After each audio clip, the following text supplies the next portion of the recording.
नमस्कार, स्वागत है आप सभी का नया दौर पर। मैं हूं आपके साथ राजेश्वर ठाकुर। हिमाचल में इन दिनों अब चुनावी मौसम में गर्मी बढ़ती चली जा रही है। ऐसे में मंडी जिले में धर्मपुर चुनाव क्षेत्र की बात ना हो तो बात कैसे जचेगी। जी हां, कैबिनेट मंत्री, भाजपा में हैवीवेट लीडर माने जाते हैं महेंद्र सिंह ठाकुर। उनका चुनाव क्षेत्र है धर्मपुर। लेकिन धर्मपुर चुनाव क्षेत्र में कांग्रेस से जो उनके साथ पिछले 3 से 4 बार से भिड़ते चले आ रहे हैं, वो कांग्रेस के युवा नेता हैं चंद्रशेखर। चंद्रशेखर ऐसे नेता हैं जो विश्वविद्यालय में भी पढ़े और वहां से भी एक बड़ा नाम लेकर आए और इस चुनाव क्षेत्र में महेंद्र सिंह को चुनौती देते चले आए हैं अब तक। हालांकि यह बात अलग है कि वो हारे चुनाव, उससे पहले भी कई लोग कांग्रेस के नेता वहां से हारे चुनाव। लेकिन एक वक्त ऐसा भी आया जब चंद्रशेखर ने महेंद्र सिंह के पसीने छुड़ा दिए थे और महज कुछ सैकड़ा मतों से जो है महेंद्र सिंह जीत पाए। आज हम चंद्रशेखर से बात करेंगे, उनसे जानेंगे। कई सवाल हैं मन में उस चुनाव क्षेत्र के। कांग्रेस क्यों पिछड़ती चली आ रही है, क्या वजह रही होंगी, कौन इसके लिए जिम्मेदार है और क्या क्या कारक हैं इसके पीछे हार के। ऐसी क्या क्या तत्व रहे हैं जिनसे जो है कांग्रेस अब तक वहां विजय पताका नहीं फहरा पा रही है। ऐसा क्या है कि महेंद्र सिंह जो है कांग्रेस को लगातार पीटते चले आ रहे हैं। इसके लिए हमारे साथ अभी लाइव मौजूद हैं चंद्रशेखर साहब। चंद्रशेखर जी, स्वागत है आपका नया दौर पर। नमस्कार, आपका बहुत बहुत धन्यवाद। जी चंद्रशेखर जी, मैं ये जानना चाह रहा थोड़ा सा आपका बैकग्राउंड। आप कब राजनीति में आए और पहला चुनाव आपने कब लड़ा। यूं तो राजनीति बड़े राजघरानों से के लोगों का खेल रहा है, जी लेकिन कॉलेज और विश्वविद्यालय में पढ़ते समय ये समझ आ गया कि ये आम जनता के सरोकार की बात है। जी जी इसलिए हम जब से हमने इस कार्य को शुरू किया, इस संघर्ष को शुरू किया, और मुझे खुशी है कि राजा वीरभद्र सिंह जी की आशीर्वाद से मैं कांग्रेस के अंदर कार्य शुरू कर चुका। उस वक्त में आके शुरू किया और आज मुझे कांग्रेस की सेवा करते हुए ठीक 19-20 साल हो चुके हैं और इसमें बड़ा जन समर्थन भी जुटाया और राजनीति की इस धारा में हम भी बहना शुरू। जी जी। आपका पहला चुनाव कब आपने लड़ा। आप सीधे क्या विधायक के विधानसभा का चुनाव आप लड़े या इससे पहले कहीं जिला परिषद, पंचायत समिति या जैसे विभिन्न जो त्रिस्तरीय पंचायती राज प्रणाली रहती है उसमें आपने कहीं हाथ आजमाया हो पहले। नहीं, मैं पहला चुनाव विधानसभा का ही लड़ा और उस चुनाव में 2007 का ये चुनाव था, क्योंकि मैं 2003 से 2007 तक एक ऐतिहासिक पदयात्रा अपने धर्मपुर कॉन्स्टिट्यूएंसी के अंदर 2400 किलोमीटर की उस वक्त में राजा साहब के आशीर्वाद से मैंने की। उस दौरान में लोगों के सुख दुख को समझा, लोगों के बीच में जाके सरकार के कार्यक्रम किए और कई जमा दो स्कूल, धर्मपुर का महाविद्यालय, अनेकों अस्पताल, इस तरह से बहुत से कार्य उस वक्त में अंजाम तक पहुंचाए गए निश्चित तौर पे। लेकिन जो उस वक्त के वरिष्ठ नेता थे, एक विरासत में हमें बड़ी कमजोर पार्टी मिली। 2003 में जिस वक्त में नत्था सिंह जी ने चुनाव लड़ा, कांग्रेस डेसिमल में आ गई थी। 7,000 वोट कांग्रेस के झोली का बच गया था और 10,000 वोट भारतीय जनता पार्टी का था। मोर्चा से महेंद्र सिंह जी 13,000 वोट उस वक्त में ले चुके थे और इस तरह से उस वक्त में एक कमजोर पार्टी की विरासत हमें मिली।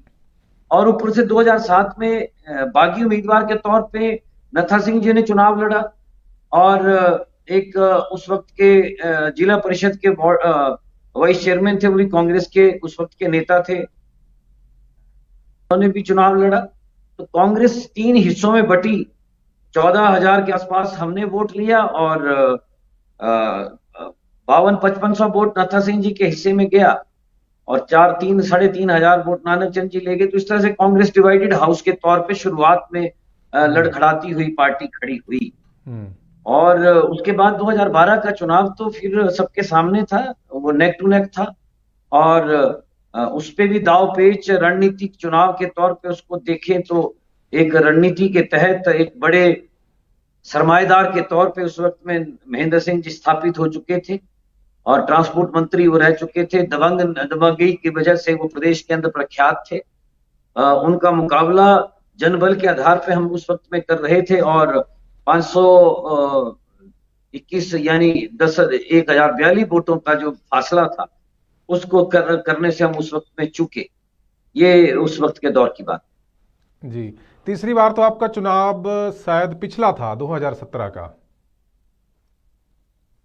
हाँ, 2017 का चुनाव दरअसल क्योंकि राजा साहब मुख्यमंत्री थे और विपक्ष के लोगों ने राजा साहब को डिस्टेबलाइज करने के लिए पूरी कोशिशें 5 साल की। सीबीआई तक के छापे उनकी बेटी के शादी के दौरान पे उनके घर में पड़े। उनकी मेहरबानी थी कि हम धर्मपुर क्षेत्र की सेवा बड़े प्रखर तौर पे हम उस वक्त में कर रहे थे। हम सरकाघाट का हिस्सा हुआ करता था। धर्मपुर कॉन्स्टिट्यूंसी की अपनी कोई पहचान नहीं थी। धर्मपुर को तो सोलन के धर्मपुर के नाम से जाना जाता था। धर्मपुर की अपनी एग्जिस्टेंस सरकाघाट के नाम से थी। जी जी। तो ये हमें चुभती थी बातें, क्योंकि लोग 60-80 किलोमीटर दूर से जाकर सब डिवीजन सरकाघाट पहुंचते थे। तो हमने राजा साहब से गुजारिश की, नया सब डिवीजन बना। आप जानकर हैरान होंगे, महेंद्र सिंह जी की अपनी तहसील भी नहीं थी उस वक्त में। महेंद्र सिंह जी का घर जो था वो तहसील सरकाघाट का हिस्सा था। तो हमने धर्मपुर को तहसील बनवाया और थाना खोला। कॉलेज महाविद्यालय संधोल को दिया। महाविद्यालय धर्मपुर के अंदर विज्ञान की कक्षाएं लाए।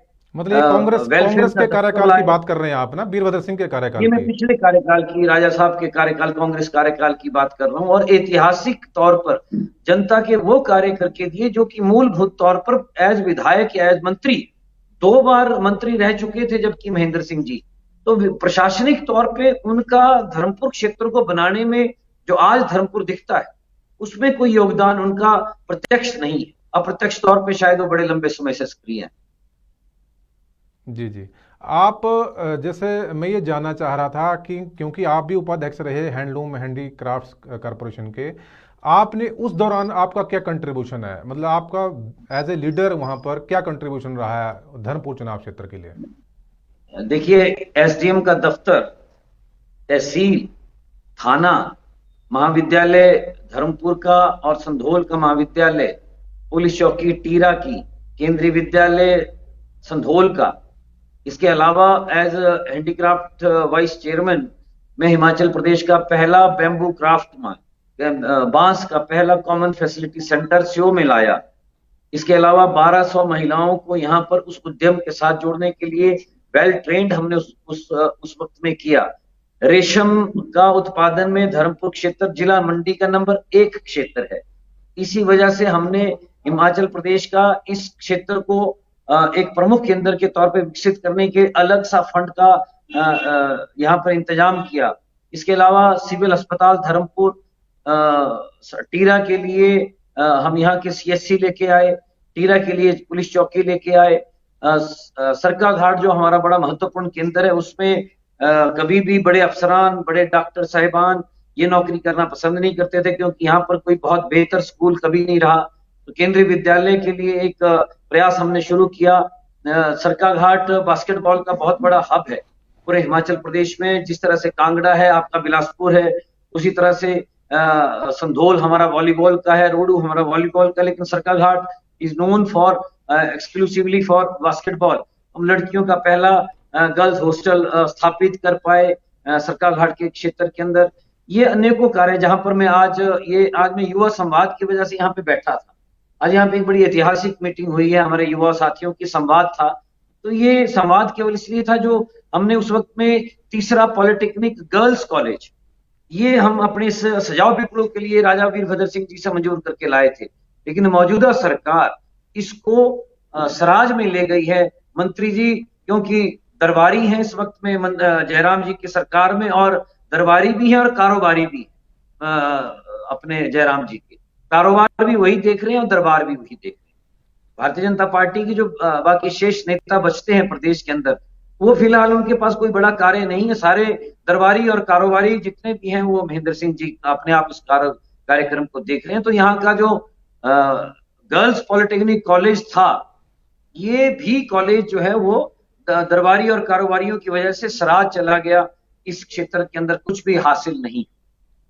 ये हमारा दौर आप देख लें और ये दौर भी देख लें जिसमें कोई भी शिक्षण संस्थान इस धर्मपुर क्षेत्र के अंदर नहीं खुला है। ठाकुर जी, मैं एक बात आपके और कहूं कि धर्मपुर अकेला मंडी जिला का वो क्षेत्र है जिसमें सबसे कम वोट पड़ता है।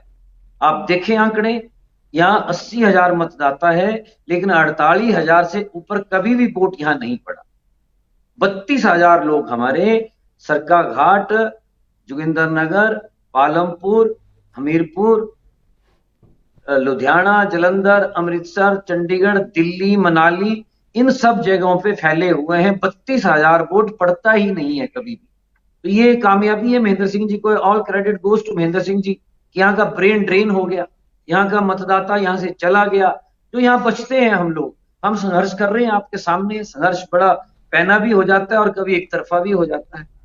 लेकिन ये तो बड़ी चुनौती है चुनाव आयोग के लिए कि लोगों को तैयार ही नहीं कर पा रहे हैं वो मतदान के लिए, और वो भी उनके निश्चित चुनाव तौर क्षेत्र में जो कि एक जो सरकार में, हिमाचल सरकार में नंबर 2 गिने जाते हैं, अव्वल तो नंबर 1 भी कहा जाता है उन्हें कभी कभी। हाँ, ये निश्चित तौर पे आपने सही कहा। ये चुनाव आयोग के लिए भी चुनौती है और सब बुद्धिजीवी मतदाताओं के लिए चुनौती है कि जिला मंडी का इतना महत्वपूर्ण चुनाव क्षेत्र में, हिमाचल प्रदेश का इतना महत्वपूर्ण चुनाव क्षेत्र जो है, उसमें मतदाता जो है वो लगभग लगभग 52% वोटिंग वहां पे होती है और बाकी वोट यहाँ पे पड़ता ही नहीं। लेकिन जैसे आप बता रहे हैं बाहर चले गए हैं लोग, वजह क्या रही है इसके पीछे? क्योंकि यहाँ पर कारोबार तो कभी हुआ नहीं। ये हमारे लोग धाड़ों में काम करते थे, ठेकेदारों के मुजारे हुआ, ठेकेदारों के पास काम किया करते थे। यहाँ कारोबार कभी हुआ नहीं। तो बड़ी उम्मीद के साथ महेंद्र सिंह जी ने सपना दिखाया इस क्षेत्र को कि मैं यहाँ बदल दूंगा, बहुत कुछ बदल दूंगा। इसलिए चाहे उन्होंने एज इंडिपेंडेंट चुनाव लड़ा, चाहे वो कांग्रेस से लड़े, चाहे वो विकास कांग्रेस से लड़े, चाहे वो मोर्चे को बना के लड़े, उन्होंने हर बार यहाँ के मतदाताओं को लुभावने नारे दिए कि मैं इस क्षेत्र की तकदीर को बदलने वाला अकेला नेता। और जनता चाहे पंडित सुखराम जी की वजह से उनको सपोर्ट करती रही, चाहे कोई और वजह हुई, एक ऐसी इंजीनियरिंग यहाँ पे सोशल इंजीनियरिंग हुई है धर्मपुर क्षेत्र के अंदर। 97 में जिस वक्त में पंडित सुखराम जी की वजह से महेंद्र सिंह जी को पीडब्ल्यूडी मंत्री होने का मौका मिला, उस वक्त में तो जेईबी मस्ट्रॉल पे लोगों के नाम लिख देते थे। आज तो पॉलिसियां बन गई हैं। अभी भी उन्होंने असफल कोशिश की है। आज जल जीवन मिशन के बहाने 1400 नौजवानों को 3600 रुपए और 4500 रुपए की एवज पर पिछले 4 सालों से सेवाएं ले रहे हैं महेंद्र सिंह जी जल जीवन मिशन में आईपीएच के मंत्री के तौर पे। इसी तरह की कोशिश 1997 में उन्होंने की थी। तो ये एक बड़ी वजह रही है कि सरकारी खजाने को चपत लगाकर अपना वोट बैंक तैयार किया जाए। और मजेदार बात यह है कि इसमें हिमाचल प्रदेश की जुडिशरी की भी नजर रही, लेकिन वो किसी ने कुछ नहीं कहा। हिमाचल प्रदेश के लेजिस्लेटर जितने भी आज तक रहे, उन्होंने कभी भी किसी ने इस मुद्दे को एक एक संवैधानिक संकट के तौर पे नहीं लिया। उन्होंने इसको एक कॉन्स्टिट्यूएंसी के मामले के तौर पे लिया कि एक धर्मपुर विधानसभा का ये मामला है, इसको इसलिए छोड़ दिया जाए। जबकि एक पॉलिसी का सवाल था कि आप बच्चों को रोजगार दे रहे हो, अभी पॉलिसी आपको अनाउंस करनी, आप इससे हास्यप्रद स्थितियां नहीं देखोगे जो धर्मपुर के अंदर इस वक्त में प्रिवेल कर रही है कि पॉलिसी आपके पास नहीं है, पॉलिसी का इंतजार बच्चे कर रहे हैं, लेकिन आपने उनको 3200, 3600 और 4500 के पैकेज पे नॉट ओनली इन धर्मपुर बल्कि अभी बड़सर में भी नारे लगे। कुल्लू के माननीय विधायक जी सुंदर सिंह ठाकुर जी इस मामले को उठा चुके हैं। इस मामले को जो अब भारतीय जनता पार्टी के अब विधायक हुए तो पवन काजल जी, वो इस मामले को कांगड़ा से उठा चुके हैं। तो आए बगाहे कुछ नेताओं ने जरूर कोशिश की इस बात को केंद्र बिंदु तक लाने की, लेकिन बाकी लोग तो शायद मुझे लग रहा है बहुत से लोग मैनेज कर लिए जाते हैं, मुझे ऐसा लगता है। शेखर जी, जैसे आप बता रहे हैं कि सपने दिखाते हैं, लुभाते हैं महेंद्र सिंह, लेकिन हर बार तो नहीं चलता होगा ना ये जो सिक्का वो चलाना चाहते हैं सपनों का, सपने दिखा के लोभ में फंसा के, जैसा कि आप कह रहे हैं, वो बार बार ही क्यों जीत कर आ जाते हैं फिर वो? या उनकी उनकी खूबी मानते हैं आप कि वो चुनाव का बेहतर प्रबंधन करते हैं, या कांग्रेस की कमजोरी मानते हैं कि वो compete नहीं कर पाती है ढंग से? देखिए, मैं उनको इस बात का क्रेडिट देता हूँ, वो एक अच्छे प्रबंधक रहे हैं। हम्म। प्रबंधक, उन्होंने समय समय पर भारतीय जनता पार्टी ने उनके प्रबंधन को विभिन्न उपचुनाव में भी इस्तेमाल किया है। जितने भी हिमाचल प्रदेश के अंदर उपचुनाव हुए, उनमें पैकेटों में पहली बार रेणुका विधानसभा क्षेत्र के अंदर, आप भी बड़े वरिष्ठ पत्रकार हैं, हिमाचल के बड़े नाम है आपका भी। रेणुका का जब चुनाव हुआ था 2008 2009 में, तो जो आजकल उनके मंत्री जी के जो निजी सहायक हैं, उनको इस्तीफा देना पड़ा। वो विधानसभा या सेक्रेटरीट के एम्प्लॉइज हुआ करते थे। तो रेणुका विधानसभा में भी 500 रुपया नोट डालकर मतदाताओं तक पहुंचाया गया। जेसीबी मशीनें लगाई जाती हैं चुनाव के बीच में। ये धर्मपुर क्षेत्र के अंदर ये रोजमर्रा के उदाहरण है। जब जब चुनाव आएंगे, आपके जिन गांवों के अंदर रोड नहीं होगा, उन गांवों के अंदर जेसीबी मशीनें भेज दी जाती हैं। एज कांग्रेस लीडर होते हुए भी मैं जनता के लिए अगर कोई मेरी सुविधा दी जाती है, मैं उसका विरोध नहीं करता हूं। क्यों विरोध करूंगा? लेकिन ये चुनावी प्रबंधन का एक हिस्सा है और इसके वो माहिर हो गए हैं। उनको मालूम है कि इस गांव के अंदर, इस जगह पर कितना पैसा इस्तेमाल होना है और नाराजगी को किस तरह से, उस नाराजगी को उन्होंने कंपनसेट करके कई तरीकों से, जैसे अभी उनके बेटे जो हैं वो चटाइयां बांट रहे हैं, उनके बेटे टिफिन बांट रहे हैं, 60 साल के बुजुर्गों के नाम का टिफिन बांट रहे हैं। उनकी बेटियां जो है वो मनाली का टूर, वैष्णो देवी का टूर, चंडीगढ़ का टूर, ये छोटी छोटी चीजें जिनको चुनावी प्रबंधन में ही शामिल कर लो आप। मतलब उसमें ये माहिर है एक वो, ऐसी चुनावी प्रबंधन जिसका में कोई महेंद्र अंत सिंह नहीं, माहिर है, ये मान रहे हैं आप? जिसका कोई अंत नहीं है और इसका अंत कोई शॉर्ट पा टर्म भी नहीं सकता। मैनेजमेंट, और मुझे, short term management Shekhar ji, short term management में हाँ, माहिर है। उनको देखा देखी, हम्म। ठाकुर जी, उनका देखा देखी। अभी जो 68 विधानसभा क्षेत्र हैं, उनमें 10%, मेरा दावा है ये, 10% ऐसे विधायक आ गए हैं जिन्होंने इसी हुनर को अपना लिया। हम्म। ये हुनर है ये। चुनावी प्रबंधन कोई जनता का सरोकार नहीं है। चुनावी प्रबंधन जो है वो वोटों को साधने का तरीका है। इसमें आप कुकर बांटते हो, इसमें आप कुर्सियां बांटते हो, इसमें आप चटाइयां बांटते हो, इसमें आप टेंट बांटते हो, इसमें आप जनता को रात को दिन का सामान बांटते हो, दिन को रात का सामान बांटते हो। ये चुनावी प्रबंधन जो है, ये धर्मपुर क्षेत्र से शुरुआत हुई है और इसके जनक जो हैं, इस राजनीति के जनक जो हैं वो महेंद्र सिंह जी। ये क्रेडिट जरूर इनको जाता है, अच्छे प्रबंधक हैं चुनावों के। लेकिन और पार्टी इनका इस्तेमाल शेखर जी बढ़िया करती। शेखर जी, सवाल ये है कि इस अभेद्य दुर्ग को कैसे इसको भेदा जाए, कैसे इनके दुर्ग को ध्वस्त किया जाए? कांग्रेस के पास ही चुनौती है। आप क्या मानते हैं इस बार क्या होने जा रहा है? क्या ऑब्जर्वेशन है आपकी और क्या स्ट्रेटेजी है? इस बार महेंद्र सिंह जी जा रहे हैं। महेंद्र सिंह जी स्वयं ही फैसला कर चुके हैं, परिवार में बैठकर फैसला कर चुके हैं कि अब मोदी साहब की राजनीति मंजूर नहीं है उनको। मोदी साहब जो बोलते हैं, अमित शाह जी जो बोलते हैं, वो उससे कंट्राडिक्ट कर रहे हैं। उन्होंने एक ग्रेजुअली, धीरे धीरे बेटे को डेवलप करने की कोशिश की। बिटिया को 2 बार चुनाव लड़वा लिया, 1 बार उसने चुनाव हारा, 2 बार उससे चुनाव लड़वाया, उसको प्रमोट किया। अभी छोटी बेटी बेचारी पैसे के लिए लड़ रही थी धर्मपुर के एक्शन के बाहर, दफ्तर के बाहर बैठकर, और एक दिन के अंदर 14 करोड़ रुपए मांग कर गई और मंत्री जी ने दिलवा भी दिया एक दिन के अंदर 14 करोड़ रुपए। वो बेचारी बोरी में बैठी आकर। अभी पिछले 20-25 दिनों से वो भी सक्रिय हो गई है। वो जोगिंद्रनगर हल्का जो हमारा साथ में लगता है, उसमें उनके दामाद सक्रिय हो गए हैं। तो जिस परिवार का चुनाव लड़ने का अब शौक जो है वो प्रोफेशन में कन्वर्ट हो गया है, जनता की सेवा जिनके लिए अब प्रोफेशन बन गई है, ये प्रोफेशन का हिस्सा हो गई है, तो दीमक जो है वो घर में लग चुकी है। और इस बात को धर्मपुर क्षेत्र का मतदाता समझ रहा है। लेकिन इतना खौफ है इन्होंने पैदा किया हुआ इस क्षेत्र के अंदर कि बेटा, बेटी, जवाई, रिश्तेदार और अपने आप इनके सरताज हैं महेंद्र सिंह जी, ये सब मिलकर सरकारी खजाने को तो लूट ही रहे हैं। लेकिन कंपनियां लाई गई हैं राजस्थान से, कंपनी आई है मध्य प्रदेश से, और हिमाचल प्रदेश का अगर सबसे बड़ा इस सरकार में 2500 करोड़ रुपए का घोटाला अगर हुआ है तो जल मिशन में हुआ है। और अभी 8 एफआईआर हुई हैं। ये जो नौकरियों की बात मैंने पहले 1400-1500 नौकरियों की बात आपसे की, ये नौकरियों की बात बड़सर से, हमीरपुर से, आपके बिलासपुर से, घुमारवीं से, सरकाघाट कॉन्स्टिट्यूंसी से, कुल्लू से लोग आए। लगभग 150 लोग वो हैं जिन्होंने 6 और 8 और 10-10 लाख रुपया जल जीवन मिशन के अंदर नौकरियों में लगने के लिए दे दिया। सरकाघाट थाने में अभी तक एफआईआर हुई। अब इस मामले को दबाया जा रहा है क्योंकि परिवार इसमें इन्वॉल्व है। अभी तो इनकी चल रही है, इसलिए ये मामले उठेंगे नहीं।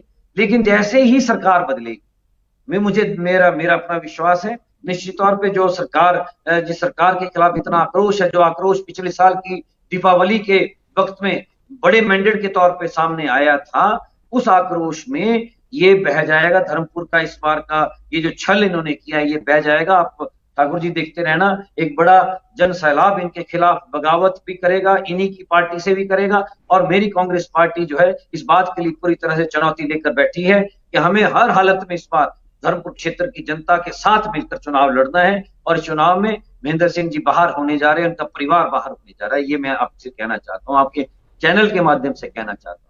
लेकिन शेखर जी, ये मान लें कि महेंद्र सिंह आप खुद ही ध्वस्त होने जा रहे हैं, इसके लिए कांग्रेस को कुछ करने की जरूरत नहीं है, आप ये बोलना चाह रहे हैं? हाँ, निश्चित तौर पे उनकी बड़ी बड़ी फाइलें हैं ठाकुर जी, उनकी बड़ी बड़ी फाइलें हैं जो मोदी साहब के ऑफिस में पहुंची हैं, शाह जी के ऑफिस में पहुंची हैं, जहां ईडी काम करती है, जहां विजिलेंस काम करती है, जहां हिंदुस्तान को एक ईमानदारी का पाठ पढ़ाया गया है। पिछले 7 सालों के अंदर ये कहा गया कि भ्रष्ट लोगों के ऊपर ईडी और ये जांच होंगी। तो बहुत से भारतीय जनता पार्टी के मेरे मित्र साहिबान हैं जिनको पता है हिमाचल प्रदेश के अंदर लूट किसने की है, जो जानते हैं कि दूसरे विधानसभा क्षेत्रों के अंदर जहां से इतना बड़ा मैंडेट भारतीय जनता पार्टी की सरकार जुटा पाई पिछले 5 सालों के अंदर, उन क्षेत्रों के अंदर नौकरी के नाम पर अंडा जीरो मिला है। और धर्मपुर विधानसभा क्षेत्र के अंदर 1600 बच्चों को नौकरियां दी गई हैं। और जो दूसरे आईपीएच के डिवीजन में नौकरियां गई हैं, वो तो उन विधानसभा क्षेत्रों के नौजवान बताएंगे। और जो भारतीय जनता युवा मोर्चा को जिन्होंने अपना समर्थन दिया, जिन्होंने एबीवीपी को समर्थन दिया, जिन्होंने भारतीय जनता पार्टी को अपने खून पसीने से सींचा, वो काडर बताएगा, अपनी पार्टी के विधायकों को आईना दिखाएगा कि महेंद्र सिंह जी ने अपने कॉन्स्टिट्यूएंसी के अंदर उनके मैंडेट के दम पर 1600 बच्चों को बिना पॉलिसी के रख दिया। तो उन बच्चों के बारे में भी तो कोई गौर करता, विधानसभा क्षेत्रों के अंदर भी कोई गौर करता। इस बात को भी तो मैं आपके बीच में आपके चैनल के माध्यम से कहना चाहता हूँ। वो बच्चे भी तो उन बच्चों ने भी तो मेहनत की थी सरकार को लाने के लिए, उनका क्या हुआ, ये भी तो देखने की बात रहेगी। तो बीजेपी भी अपने आप इस जो बीजेपी का विश्लेषण कर रहे हैं, निश्चित तौर पे उनके सामने एक बहुत बड़ा विचारधारा का प्रश्न आया है। ये सरकार आज बदनाम हुई है, ये जो बदनामी है ये महेंद्र सिंह जी को बहुत बड़ा क्रेडिट जाता है। आपको मालूम है मंडी संसदीय क्षेत्र के ये प्रभारी थे, जो मंडी की संसद का सीट हारी है उसके प्रभारी थे। लेकिन इनको विश्लेषण के वक्त में बिठाया नहीं गया, इनको कहीं नहीं बुलाया गया, इनको अब तो मंचों में भी इनको बिठाया नहीं जा रहा है, इनके हल्के को छोड़कर। ये स्थितियां बन चुकी हैं इस वक्त में बीजेपी के अंदर, एक अंतर्विरोध की स्थितियां पैदा की है महेंद्र सिंह जी। जी जी। लेकिन शेखर जी, मैं देख रहा हूं कि आपका जो प्रदेश के अध्यक्ष हैं या कोई भी नेता हैं, प्रतिभा सिंह को मान लें, हम सुखविंदर सिंह सुक्खू को मान लें, मुकेश अग्निहोत्री को देख लें, वो सभी बार बार यही बात कहते हैं सिराज और धर्मपुर में विकास हुआ है। तो उससे तो कांग्रेस ऐसा जब बोल रही है कि वहाँ विकास हुआ बड़े पैमाने पर, तो आपकी बात कहीं गौण नहीं हो जाती? जैसे आप चीज़ें कह रहे हैं कि वहाँ महेंद्र सिंह का योगदान नहीं है उतना अपेक्षित, या पहले नहीं हुआ या अब भी नहीं है। देखिए ठाकुर जी, ये हम भी सुनते हैं कि सराज और धर्मपुर विधानसभा क्षेत्र के अंदर अप्रत्याशित विकास हुआ है। मैं ये कहना चाहता हूं कि अभी महेंद्र सिंह जी धर्मपुर विधानसभा क्षेत्र को पिछले 33 वर्षों का से प्रतिनिधित्व कर रहे हैं। और आज भी धर्मपुर के अंदर एक नगर पंचायत नहीं है। विधानसभा एक ऐसी विधानसभा है जिसके अंदर पंचायत हेडक्वार्टर में 2 एससी बिठा दिए गए हैं, एक आईपीएच के और एक पीडब्ल्यूडी के। ये पंचायत है, यहाँ एसडीएम भी बैठते हैं, यहाँ थाने भी हैं, यहाँ कॉलेज भी है। मेरे पास संधोल का इलाका है जहां 500 के आसपास दुकानें हैं। धर्मपुर का इलाका जहाँ 500 दुकानें हैं, आप इनके इनके विचार के साथ वहीं समझ जाओगे, इनके विजन को वहां समझ जाओगे। इनको जनता से सरोकार नहीं, इनको सिविक बॉडीज जिनको लाया जाना चाहिए, जिससे कि आम जनता तक प्रशासन पहुंचता है, उससे मतलब नहीं है। इनको मतलब है पैसे से। पैसा जरूर लाया गया है, और आप मानोगे नहीं, 3 कंपनियों को लगभग धर्मपुर विधानसभा क्षेत्र के अंदर लगभग 1400-1500 करोड़ रुपया बांटा गया। तो ये विकास का मॉडल है धर्मपुर विधानसभा क्षेत्र का, जहां पर अभी भी 132 केवी नहीं बना, जो इसको हम लाए थे कांग्रेस की सरकार में। 132 केवी बिना को का काम किए बिना Dharampur is short with electricity. यहां बिजली नहीं है, बिजली का प्रबंधन नहीं है। तो बिजली का प्रबंधन नहीं है तो जल मिशन में जितना पैसा महेंद्र सिंह जी लाए, 3-4 हजार करोड़ रुपया जो इस क्षेत्र के अंदर लाया गया, अभी तक एक भी स्कीम शुरू नहीं हुई है। अभी तक एक भी पंपिंग मशीन को चालू ही नहीं किया गया है। अभी आप हैरान होंगे, अभी मुख्यमंत्री जी आए थे पिछले 10 एक दिन पहले धर्मपुर विधानसभा क्षेत्र के अंदर, 2 बड़ी मीटिंग इन्होंने सरकारी खजाने से की। उसमें जितने भी पाइपें, जितने भी पानी की स्कीमों के उद्घाटन हुए, अभी तक एक भी सिंचाई की योजना शुरू नहीं हुई, अभी तक एक भी ड्रिंकिंग वाटर की स्कीम शुरू नहीं हुई, अभी तक एक भी रेस्ट हाउस फंक्शनल नहीं हुआ। 8 तो रेस्ट हाउस बन गए हैं, लेकिन यहां पर नगर पंचायत नहीं बनी। अभी भी पंचायत है धर्मपुर। आपको बताना चाहता हूं, आपके चैनल के माध्यम से पूरे प्रदेश को बताना चाहता हूं, ये मॉडल है धर्मपुर के अंदर। यहां पर कोई नगर पंचायत नहीं है, यहां पर कोई नगर पालिका नहीं है, यहां पर कोई म्युनिसिपल कॉर्पोरेशन नहीं है। यहां पर पंचायत है धर्मपुर, पंचायत है संधोल, पंचायत है टीरा। यहां पर पंचायत नगर पंचायत नहीं हो पाई। तो आप समझ सकते हो कि एक पंचायत के सेक्रेटरी का लेवल क्या हो सकता है एक मॉडल बनाने के लिए। तो धर्मपुर के अंदर ये स्थितियां हैं। मैं आपके माध्यम से कहना चाहता हूं, विकास हुआ है मंत्री जी के रिश्तेदारों का। ये जो जवाई राजा आज जोगिंदर नगर के अंदर बड़ी बड़ी रैलियां कर रहे हैं, यहीं से पैसा कमा के गए। इनके नाम के ठेके यहां चलते थे धर्मपुर के अंदर। जितने भी सड़कें काली की गई, इनके जवाई राजा ने सड़कें काली की। और जो इनके बेटे हैं, वो अप्रोक्ष तौर पर सारा का सारा साम्राज्य चलाते हैं। जो इनकी बेटी है, वो जो धर्मपुर विधानसभा क्षेत्र से बाहर का जो साम्राज्य चलता है, उसकी सारी की सारी जिम्मेवारी बेटी के पास है। तो ये एक परिवार का साम्राज्य है। बिल्कुल ठीक कहते हैं लोग कि बड़ा पैसा आया है, बड़ा पैसा इनके घरों में गया है। मनाली के अंदर इनके बड़े बड़े होटल हैं, इनके क्रशर चलते हैं, इनके अपने बड़े बड़े कारोबार हैं। सरकार जाने दो ठाकुर जी, इनकी संपत्तियां बेनामी संपत्तियां जब नाम पे लाने के लिए कोशिशें होंगी, तब पता चलेगा कि धर्मपुर में विकास किसका हुआ है। इन्होंने मुख्यमंत्री जी को भी मरवा यही रहे हैं, कोई दूसरा नहीं मरवा रहा है। इस बार जयराम जी अगर जा रहे हैं ना इस प्रदेश से, तो भारतीय जनता पार्टी का वर्कर नहीं भेज रहा है उनको, ये ही भेज रहे हैं, यही भेजते रहे हैं। इन्होंने प्रेम कुमार धूमल जी को भी भेजा है, ये अब इस बार जयराम जी को भी भेज रहे हैं। ये बड़े पक्के प्रबंधक हैं, ये प्रबंधन पूरा करते हैं। इन्होंने सुखराम जी को भी भेजा है, ये सबका इलाज करते हैं। तो ये इलाज हो रहा है इनका। इस बार जयराम जी को भी महेंद्र सिंह जी ही भेज रहे हैं, और प्रबंधन भी इन्हीं का होगा। लेकिन इस बार कहीं दोबारा ना प्रबंधन कर जाए ना वो कांग्रेस के ऊपर। नहीं, इस बार महेंद्र सिंह जी घिर चुके हैं अपने ही परिवार में।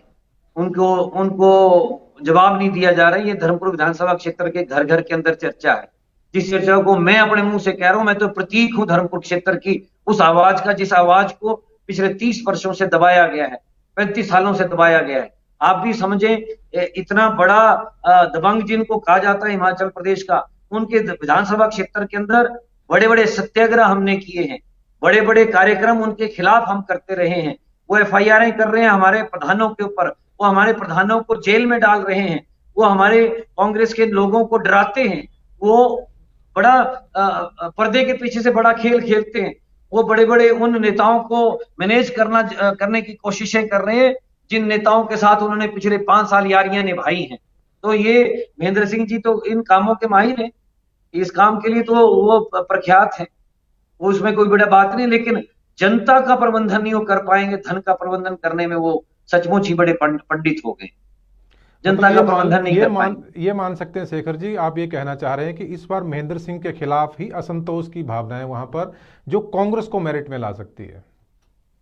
100%। एक जो नैरेटिव जो उनके खिलाफ बना है इस वक्त में विधानसभा क्षेत्र के अंदर, वो यही बना है कि इस बार धनबल और जनबल का मुकाबला होने जा रहा है। ये धनबल और जनबल का मुकाबला है। मैं जनबल के प्रतीक के तौर पर पिछले लंबे समय से संघर्ष कर रहा हूं, और वो धनबल के तौर पर वो स्थापित हो चुके हैं, और वो बच्चा बच्चा जानता है, वो हिमाचल प्रदेश की राजनीति को करने वाले सभी जानते हैं। जितना धनबल आज महेंद्र सिंह जी ने जुटाया है इस विधानसभा क्षेत्र में विकास के मॉडल के बहाने, वो विकास के मॉडल का जमीन पे नहीं उतरा है। उस धनबल के बारे में सभी जानते हैं कि धनबल जो होगा वो चुनाव में जनबल का मुकाबला करेगा, और इस बात को महात्मा गांधी से लेकर चाहे वो जितने भी नेता रहे हैं उन्होंने माना है, उन्होंने इस बात को स्थापित किया है इस हिंदुस्तान के अंदर कि अंततः जीत जनबल की होती है, और जनबल धनबल हारता है और जनबल जीतता है। अगर धनबल जीतता तो आज टाटा बिरला की सरकारें होती, जनता की सरकारें नहीं होती। जनबल आज हाशिए पे होता, लेकिन जनबल ही जीतता है। अंततः जनबल की जीत होगी, धनबल की हार होगी, इस बात का भरोसा रखें। अप्रत्याशित रिजल्ट इस बार धर्मपुर विधानसभा क्षेत्र से आएगा। निश्चित तौर पे हम धूल चटाएंगे इस बार महेंद्र सिंह जी को। इसी विधानसभा क्षेत्र से एक नया इतिहास लिखने जा रहे हैं। शेखर साहब, मैं थोड़ा सा कांग्रेस की कमजोरियों पर बात करना चाह रहा था। क्या कांग्रेस की जो कमजोरियां पीछे रही थी, आपने भी गिनाई थी अभी, वो उनसे आप कैसे पा लेंगे इस बार? क्योंकि अब हालांकि आप अंदर भाजपा के अंदर से भी आप बता रहे हैं कि आपको समर्थन मिलेगा, एक असंतोष की भावना की आपने बात की, महेंद्र सिंह के खिलाफ वहाँ लोग हो गए हैं, लेकिन अपने घर को आप कैसे मजबूत करेंगे? अपनी स्ट्रेटेजी को कैसे आप एकदम से सशक्त रखेंगे? देखिए, कांग्रेस का नेतृत्व इस बात को समझता है। राजा वीरभद्र सिंह जी विकास के मसीहा थे। एक मॉडल जो आज भी हर विधानसभा क्षेत्र के अंदर जो भी बेसिक मॉडल है जिससे जिससे जनता का सरोकार जुड़ता है, वो राजा वीरभद्र सिंह जी के द्वारा किया गया कार्य है। कोरोना के इस दौर में लोगों को बड़ी उम्मीदें थी कि ये भारतीय जनता पार्टी की सरकार इससे बेहतर तरीके से निपटेगी। ठाकुर जी, मैं बताना चाहता हूं आपके चैनल के माध्यम से, जो कोरोना में जो पहला शिकार हुआ वो बच्चा भी इसी क्षेत्र का था, अमित पालसरा, सरकाघाट इलाके का था। उसकी लाश को मिट्टी के तेल से जलाया गया। आपकी जनता, आप लोग मीडिया के लोगों ने भी इस चीज को बड़ा हाईलाइट किया, टायर से जलाया गया। तो वो दर्द बड़े गहरे हैं, बड़े गहरे दर्द हैं। उस वक्त में भी हम लोग जनता के बीच में थे, तब तो कोई मंत्री नहीं जाता था, तब तो अपनी जान बचाने के लिए सब भागे पड़े थे। आज हजारों हजारों लोग गांव गांव के अंदर इस कोरोना काल में बेरोजगार होकर वापस लौटे। वो ताकत बन रहे हैं इस वक्त में, इस बदलाव की ताकत बन रही है। निश्चित तौर पे कांग्रेस का नेतृत्व इस बात से अवेयर है कि हमें सांझे नेतृत्व के तौर पे आगे बढ़ना है। जहां हमारे पास युवा चेहरे हैं, सुखविंदर सिंह सुक्खू जी युवा चेहरे हैं, मुकेश अग्निहोत्री जी युवा चेहरे हैं, महिलाओं की ताकत के तौर पे रानी प्रतिभा सिंह जी जो इस वक्त में प्रदेश की अध्यक्षा है हमारे, वो जनता के बीच में महिलाओं की ताकत के तौर पे, राजा साहब का जो हिमाचल प्रदेश की जनता के प्रति प्रेम रहा है, उस प्रेम के प्रतीक के तौर पे, और विक्रमादित्य एक युवा आइकॉन के तौर पे हमारे बीच में है। बाली साहब नहीं रहे तो उनके बेटे भी आज बखूबी युवाओं के बीच में प्रसिद्धि हासिल कर चुके हैं। बड़े वरिष्ठ लोग हैं। रामलाल ठाकुर जी आपके बिलासपुर क्षेत्र से हैं। अनेकों लोग हैं जिन्होंने हिमाचल प्रदेश को लंबे लंबे समय से, ठाकुर पॉल सिंह जी ने बड़े लंबे समय से सेवाएं दी हैं। बहुत से लोग हैं, हर्षवर्धन चौहान हैं, बहुत से। एक ऐसा नेतृत्व उभर के हिमाचल प्रदेश के अंदर कांग्रेस के पास आया है जिस नेतृत्व को इस बार जनता, क्योंकि एनपीएस की मांग बड़े लंबे समय से हमारे माननीय मुख्यमंत्री जी कह चुके हैं कि आपको एनपीएस चाहिए तो मेरे मुकाबले में मेरे सामने खड़े हो। तो जनता को अपने आप ही बीजेपी के माननीय मुख्यमंत्री जी कह चुके हैं आप मेरे सामने खड़े हो जाएं आकर। तो एनपीएस का कितना कर्मचारी है, कितना कर्मचारी आउटसोर्स का है, कितना कर्मचारी इस वक्त नौजवान, 12 लाख नौजवान बेरोजगार बैठा है। तो सब इंतजार कर रहे हैं अपनी बारी का, और बारी केवल बटन दबाने से आएगी ठाकुर जी, और बारी का इंतजार सब कर रहे हैं। बटन इस बार जो होगा वो बदलाव के लिए होगा, और कांग्रेस नेतृत्व को ये बड़ी बखूबी इस बात को समझना है, जिन वायदों को हम कर रहे हैं जनता के बीच में, वो वायदे जनता के लिए बड़ा हौसला है। उन वायदों से जनता आने वाले समय का परिदृश्य देख रही है हिमाचल प्रदेश की राजनीति का। इसलिए कांग्रेस के नेतृत्व को भी बड़ा समझ बूझ कर इस बात को जनता के बीच में स्थापित करना पड़ेगा कि ये लड़ाई सचमुच ही एक सच्चाई और बुराई के बीच की लड़ाई है, झूठ और सच के बीच की लड़ाई है। इसलिए एक सच की लड़ाई के तौर पे, अगर प्रतीक के तौर पे जनता को कांग्रेस की जरूरत है, तो कांग्रेस को भी बड़े जवाबदेह पार्टी के तौर पर बड़ी जिम्मेवारी के साथ जनता के बीच में पहुंचना चाहिए, ये मेरा विश्वास है। मतलब इस बार आपने सोच लिया है कि आप विधानसभा पहुंच ही जाएंगे?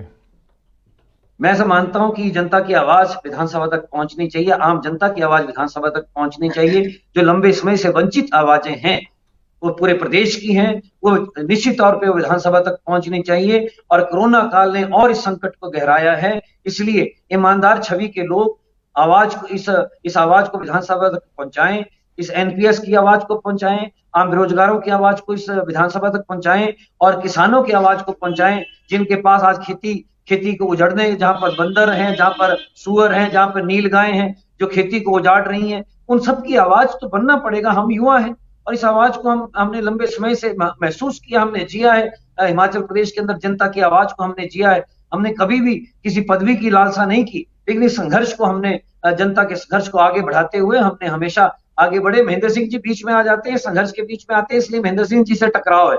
अगर वो ना हो तब भी ये लड़ाई तो रहेगी, ये लड़ाई तो हमेशा रही है, लंबे समय से चलती रही, और आगे अनंत समय तक की यात्रा, ये लड़ाइयां चलती रहेंगी। मेरी शक्ल में नहीं, किसी और की शक्ल में चलेंगी, लेकिन ये लड़ाइयां तो लड़ी जाएंगी, हमेशा लड़ी जाएंगी। चलिए, बहुत बहुत शुभकामनाएं। आप इस बार पहुंचे विधानसभा, जैसा कि आपका दावा है कि इस बार महेंद्र सिंह का तिलिस्म आप तोड़ेंगे और विधानसभा की जो दहलीज है उसे आप पार करेंगे। आपको बहुत बहुत शुभकामनाएं। ठाकुर जी, मेरी भी शुभकामनाएं आपके सभी दर्शकों के लिए। और हम इस चुनावी उत्सव के अंदर तैयारियां कर रहे हैं, और आज आपने युवा संवाद के इस मौके पर याद करके हमें सचमुच ही अपनी जनता और आपके जितने भी सब्सक्राइबर्स हैं, जितने भी आपके दर्शक हैं, जितने भी आपके चैनल को चाहने वाले लोग हैं, मैं उन सबके मार्फत से कहना चाहता हूं, एक युवा युवा ताकतों को जरूर मौका दें, नई ताकतों को जरूर मौका दें, ईमानदार छवि के लोगों को आगे लाएं, ताकि विधानसभा के अंदर एक नई तस्वीर उभर के आए, जिस तस्वीर का नेतृत्व जो है कांग्रेस इस बार करे। मैं आपके चैनल का बहुत बहुत आभार व्यक्त करता हूँ। बहुत बहुत शुक्रिया। आपका भी बहुत बहुत धन्यवाद, आपने समय दिया। आप सभी दर्शकों का भी बहुत बहुत आभार। देखते रहिएगा नया दौर, नई सोच, सच का जोश।